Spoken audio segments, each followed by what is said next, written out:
Hello and welcome back to Shakesyear. We are working on the birth of Merlin, and today we get to hear from Joan in Act 4, Scene 1.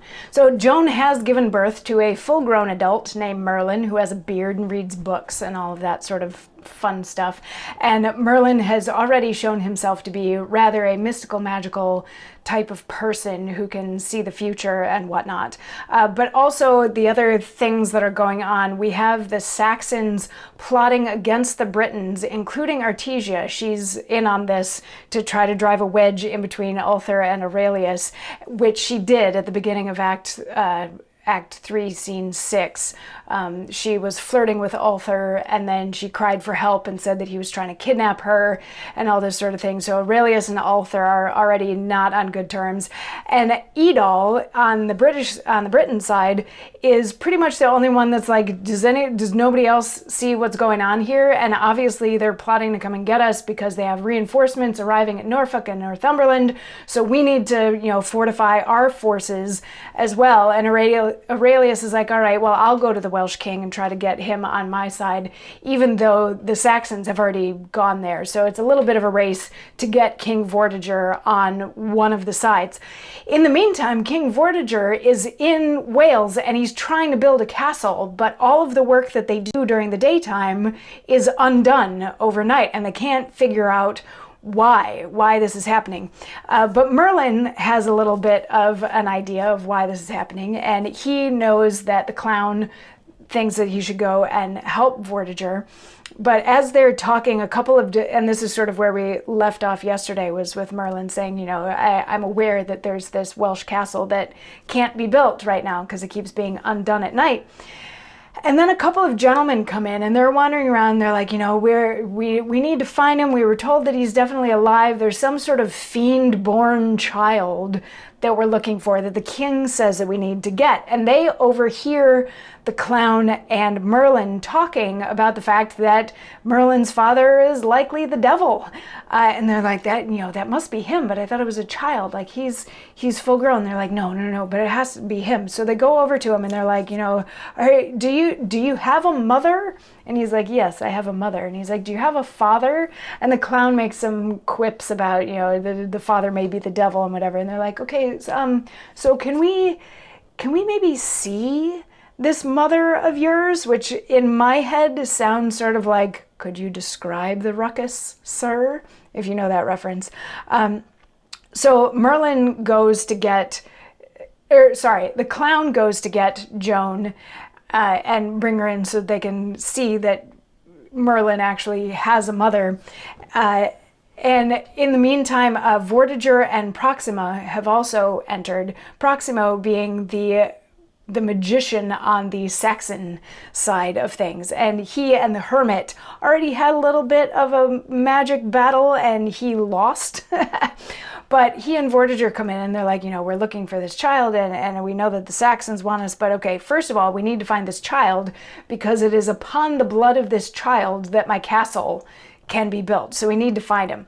And so then the clown and Joan come back in and they're like, this is my sister, this is my mother. And they're like, so how is it, like, do you know who the father is? And she's like, yeah. And the clown's like, go ahead, tell the story. And Merlin's like, Mom, it's okay. You can tell the story. You can be totally honest about it. And Joan says, in which I shall betray my sin and shame. But since it must be so, then know, great king, all that myself yet knows of him is this. In pride of blood and beauty I did live. My glass the altar was, my face the idol. Such was my peevish love unto myself that I did hate all other. Such disdain was in my scornful eye that I supposed no mortal creature worthy to enjoy me. Thus with the peacock I beheld my train, but never saw the blackness of my feet. Oft have I chid the winds for breathing on me, and cursed the sun, fearing to blast my beauty.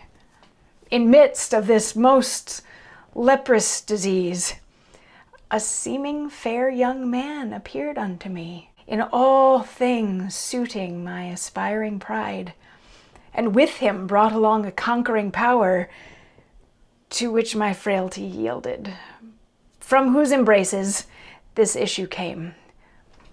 What more he is, I know not.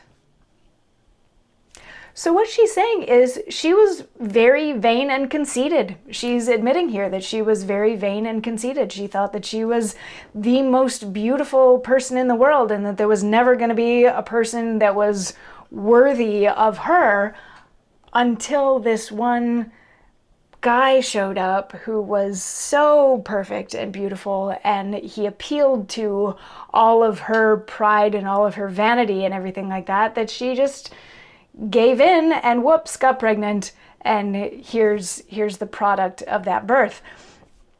So the king is like, all right, but you don't really know who the father was, but we're guessing that it actually was you that we're looking for, this fiend-born child. And Merlin's like, yeah, who is it that says that you need my blood? And Proxima's like, ha, 'tis I am so smart. I know that you are the one that we are looking for. And Merlin's like, okay, that's fine, and I'll go with you. That's cool. But can you not see what's coming for you and how soon and how fatal that's going to be? And Proxima's like, no, we'll take you and we'll spill your blood and the castle will be built, blah, blah, blah. And Merlin's like, you might want to look out for that, because if you have any last words, you might want to say them right about now. And Proxima says, ha ha ha, at which point a stone falls on his head and kills him. Boom, dead, just like that. And they're like, wait, what? And now he's dead now? And Merlin's like, yeah, get his body out of here. And he's like, all right, King Vortiger, I know that it's me that you're looking for. I know that you think that you have to use my blood to build your castle, but I can give you a little more insight into what's going on here. I need my mom and my uncle to go away for a minute. And the clown's like, wait, I want to see what's going on here. And he's like, no, really, you two leave.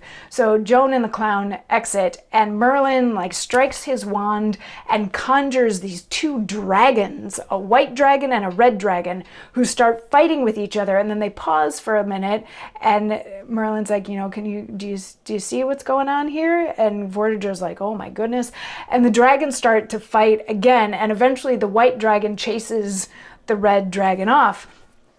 And Merlin is like, this is what's happening. You're trying to build your castle on a piece of land underneath which is the lair of these two dragons, and they are fighting every night, and that's what's undoing your castle. And Vortiger's like, oh my goodness, how did I not know this? And Merlin's like, actually, that's kind of a metaphor. And we're going to learn a little bit more about that in a monologue from Merlin tomorrow. So, oh my goodness, now there's dragons, and the other magician died because a piece of the castle fell off. It's actually kind of funny. It falls off, it kills him, and the clown's like, cousin, do you want to tell me if there's going to be any other stones falling so that maybe I can get out of the way in time?